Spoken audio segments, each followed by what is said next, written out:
Hey, I'm Travis with Sakebomb Garage. Today we're showing you guys how to assemble and install your new oil cooler, 25-row oil cooler onto your RX-8. This is the passenger side for left-hand drive cars that we're showing you right now. For the other side, it's basically the same process, just the orientation of some of the stuff is reversed. It's very simple. For starters, I'm going to be draining this cooler. This is going to take a minute, so you're probably going to want to get this started before you assemble your cooler. You're going to need a 23mm wrench. Grab the two banjo bolts back here and break those loose. And they should just come out with your fingers. While those are draining, we're going to get to work assembling the cooler.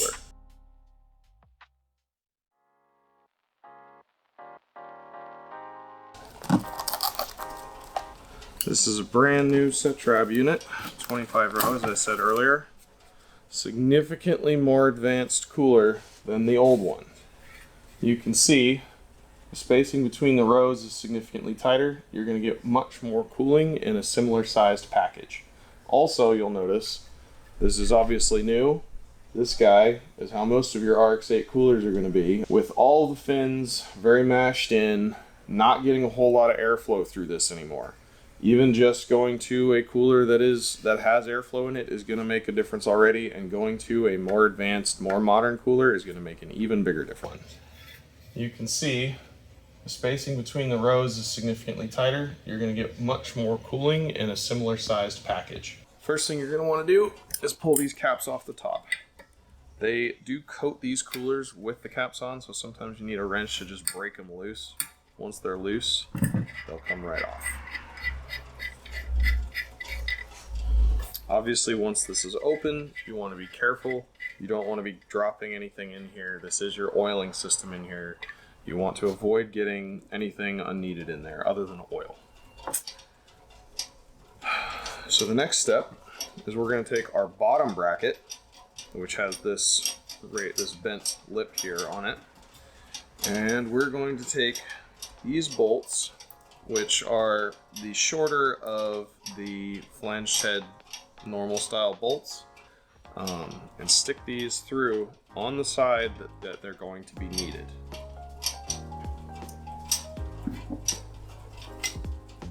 Because you can't stick these through once you put this on.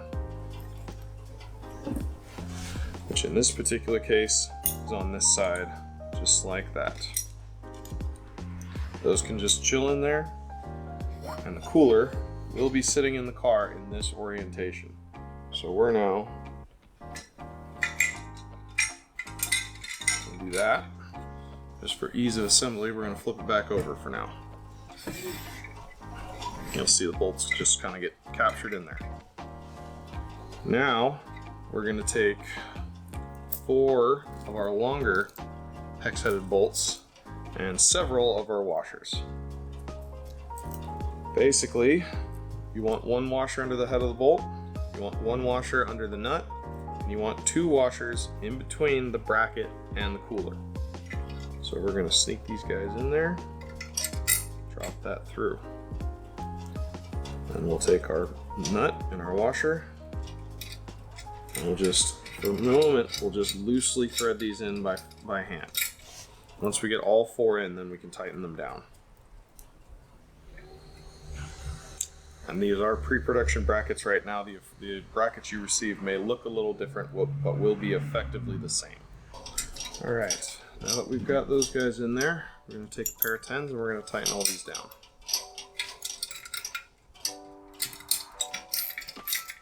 So we've got these 4 tight now. These guys are captured in here just like we want. We're now going to install our actual thermostatic smart cooler setup basically onto the cooler. This guy is going to install just like this.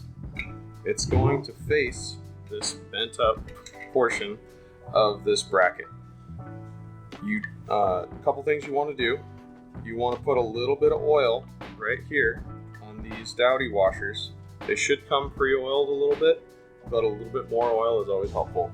You can just grab a little bit of your oil from one of your banjo bolts back here.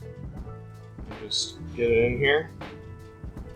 Doesn't need to be new oil. You can use new oil if you want, but this oil on this car is perfectly fine. We're going to try and thread these in at a similar rate. You don't have to be super careful about it, but the more square you can screw these in, the easier it'll be in the long run. If you screw one of these all the way down and don't touch the other one, screwing the other one in is going to be basically impossible. So you want to do these at roughly the same rate. That went well. Now we're just going to tighten these guys up. You can use an adjustable wrench, a socket, whatever you have that works well for you is fine. Now that we've got those tight, we're gonna install these little adapters into these ports right here. All this does is it adapts this port size down to your banjo bolt size. Again, you're gonna want to put a little bit of oil on these O-rings. Tightening these guys down, I like to use a socket. They are fairly thin, and if you use an adjustable wrench, you may oval out this hole if you push too hard on it. If you don't have a socket that fits these, you can still use an adjustable wrench. I would simply suggest putting one of your banjo bolts into this hole while you're tightening it. That'll prevent this from becoming ovalized or anything like that. You obviously will still want to tighten on this hex here, but this will just prevent it from becoming too damaged in the process. This is a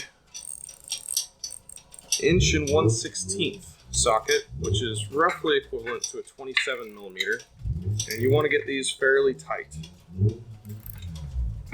If you don't get them tight enough, the oil cooler line can actually cause them to come loose after you install the banjo bolts into these. Now we're going to flip this guy over and put the top bracket on. For the top bracket, you'll notice it has some countersunk holes on the bottom side. This bracket, as I said, is pre-production. There will be 2 more holes on the inside here. That is for, I believe it's for the Series 1 RX-8s. This bracket here to hold the cooler up is different and is slightly narrower. That's why there will be 4 holes on the top. They'll all be countersunk. You'll want to take these, your flathead bolts, and drop these through whichever holes are needed on your car before installing this onto the cooler. You won't have access to these once the cooler is fully assembled. Tightening them won't be a problem, but you need them there while you're doing this process. Then back to these 4 bolts. Again, same setup with the washers, 1 under the head of the bolt, 1 under the nut, and 2 in between the bracket and the cooler itself. All right, we've got all those in. We're going to take our 210s, tighten these up again. Okay, those are nice and tight. The cooler is now ready to put onto the car. So now we're going to pull the cooler off. It's held on by 3 10s. There's 1 on the bottom, 1 right here, 1 right here. This guy we're just going to set down our oil drain and let that drain out further. All 3 of these bolts you can discard. You won't be reusing any of those. Then we're going to want to pull out this little metal insert out of both of these top rubber pieces. Again, you won't be reusing those. We have replacements in our kit that are slightly shorter to tuck the cooler up a little bit more. Next, up back here, you're going to follow this bracket all the way up to where it bolts to the chassis, and you're going to undo it up here. This bolt is kind of long, but this one you will be reusing when you reinstall this bracket. This bracket you will need to modify. This bracket is going to attach right here where you put these 2 bolts earlier. It'll come in just like this. And so you see this bottom portion needs to go. So we're basically just going to cut it off, Where exactly you cut it off doesn't matter that much. You just need to cut it off down here, right where it starts to bend. That'll be, I'll do that off camera, but I'll show you the results when I do that. But before we do that, we're just gonna get this cooler up in here. So first thing I'm gonna do, I'm gonna take these two aluminum spacers that are provided with the kit and stick them right up into these rubber bushings.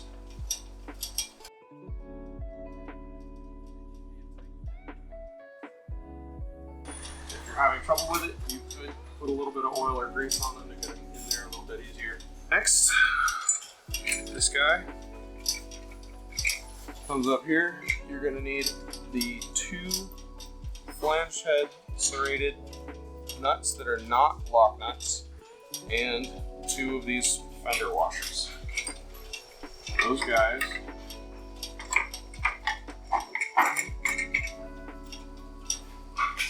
go right here.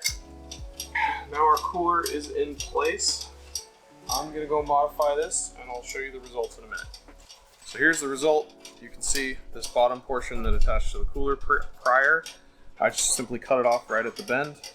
That will get discarded. So now we're gonna come behind the cooler, hold this up where it goes. You can put the bolt in there if it helps you out. And you're just gonna mark where you need to drill the holes, because you'll need to put two holes in this guy for the bolts that you put in this bottom bracket earlier to come through. So you can see we just drilled these two holes just towards the outside edge of this bracket. Basically, you just need them far enough in that the flange on the nut doesn't interfere too much with this raised portion here, because that is where your nut's going to be going right there. So now that we've got that drilled, we're going to grab the bolt that held this up into the chassis. We're going to put that loosely back up in there. We don't need to tighten it down just yet. We just want it to hold it in place. And once that is just in there loosely, you'll line up the two bolts that you installed into the bottom bracket for the cooler earlier. Once you've got those guys in, you'll take your two nylock nuts. I lost it. There we go. And you'll just put those finger tight onto the bolts. Once all that is together well enough, you're going to want to snap down the bolts up top. Don't fully tighten it, just make sure it's finger tight up to the chassis so it can still move around if it needs to, but so that it's not allowing the bracket to move around too much. And then you'll take a 10mm wrench, go in between the cooler and the bottom bracket back here, hold the head of the bolt, and then you'll take a ratchet, 10mm ratchet, and tighten these two lower bolts down.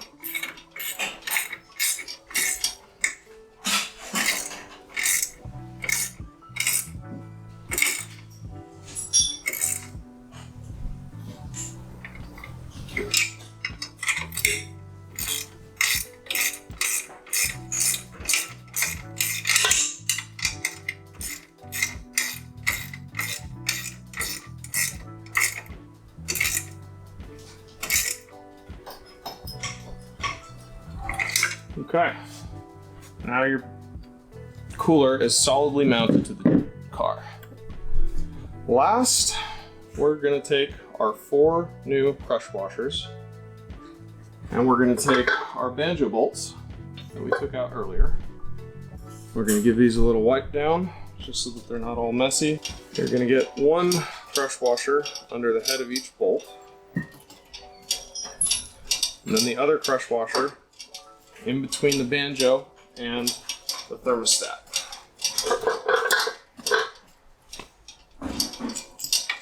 Getting these guys to thread can be a little interesting sometimes, but it should thread without too much effort, and you should be able to get these all the way down to snug with just your fingers. If you need to use a wrench to tighten these, you might be cross-threading the bolts.